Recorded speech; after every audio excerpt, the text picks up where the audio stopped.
Loaded or corded like a regular guitar. You gotta use a slide.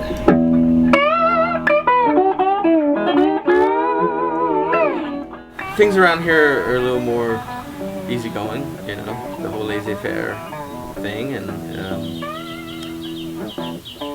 I think we're just a lot more open and free with expression.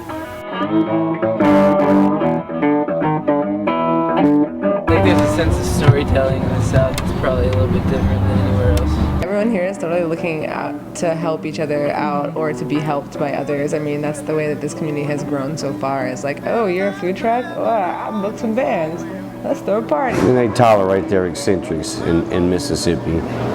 I think Mississippi arts and letters really speaks for itself. I mean, you're sitting within 20 yards of a sculptor who's sculpting Elvis Aaron Presley, you know, who's probably considered, I would say, one of the greatest singers known to the world. Over here is very different, you know. There's Americans who speak French and who, you know, play accordions and fiddles. You know, it's just kind of a weird thing, and live in the bayous, you know, in the swamp. You know, it's kind of I think that has a lot to do with it as well.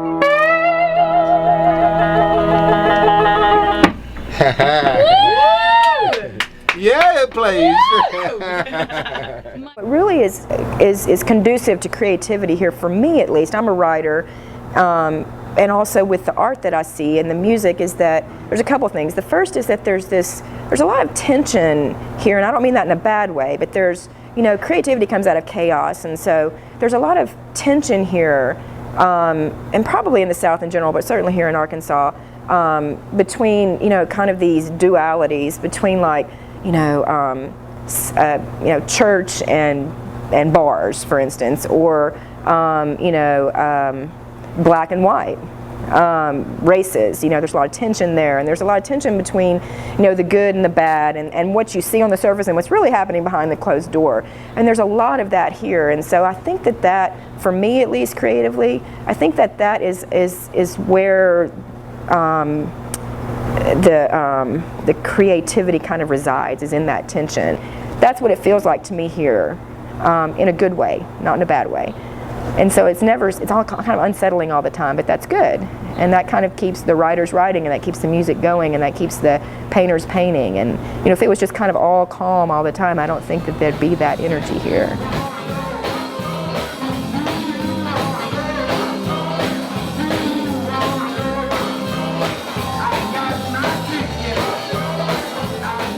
This part of the country is very creative. This is where a lot of your hill country blues come from, you know, and people haven't had the opportunity and had the things that the northern peoples had, and so they sit down under the shade trees, they sit down on back porches, and they made their string guitars and their wash bowls and their tubs. They began to sing according to how they felt. I tell people all the time, blues is something that will never go away. Blues is something like old gospel songs that I remember when I was a child. Amazing Grace, how sweet it sound. People are still singing Amazing Grace, how sweet it sound. And people are still singing blues. Blues? Well, some people say they know how to stride blues, but really I ain't never known how to stride blues, to tell you the truth. Some people say you get the blues from the life you done live, but it doesn't, yeah, you go following around. But it doesn't work like that with me. I don't get the blues from the life I done live, because if it did, I would never feel good when I'm playing the blues.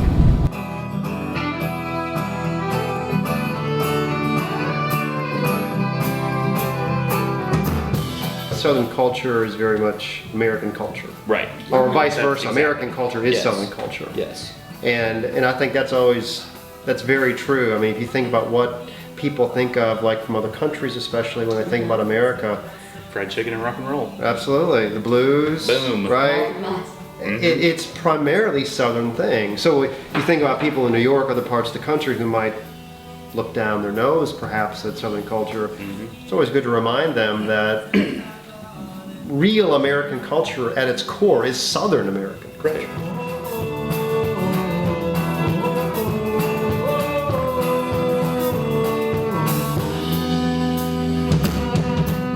The Cajun people entertainment on weekends was playing music, and we'd have these house dances. And everybody in the community would go to somebody's house, whoever's house it was that weekend in the neighborhood, and they'd move all the furniture out of the rooms, and they would have a big house dance.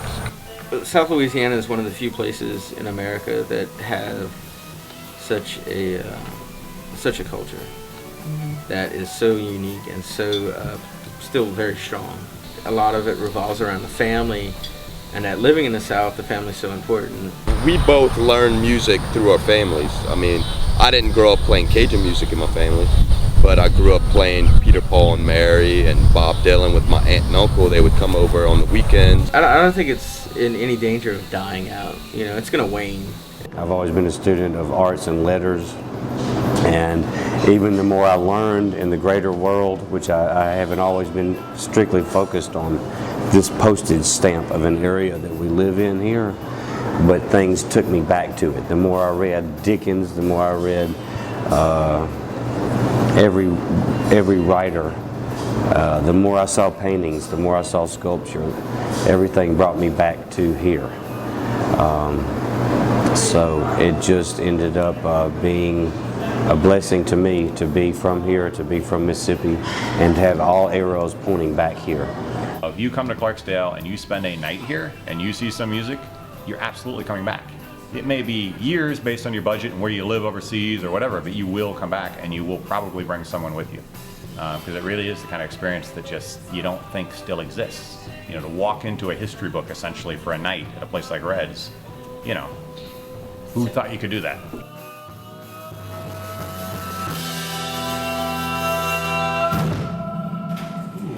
The reverb sounds great.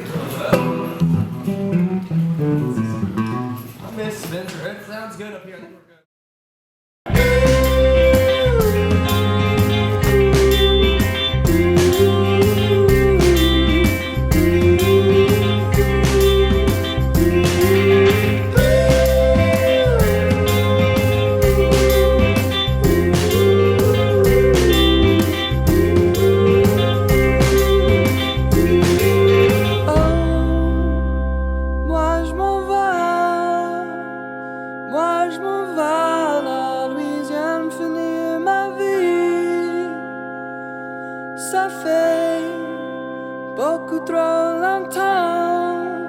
Beaucoup trop longtemps que je suis parti de ma maison.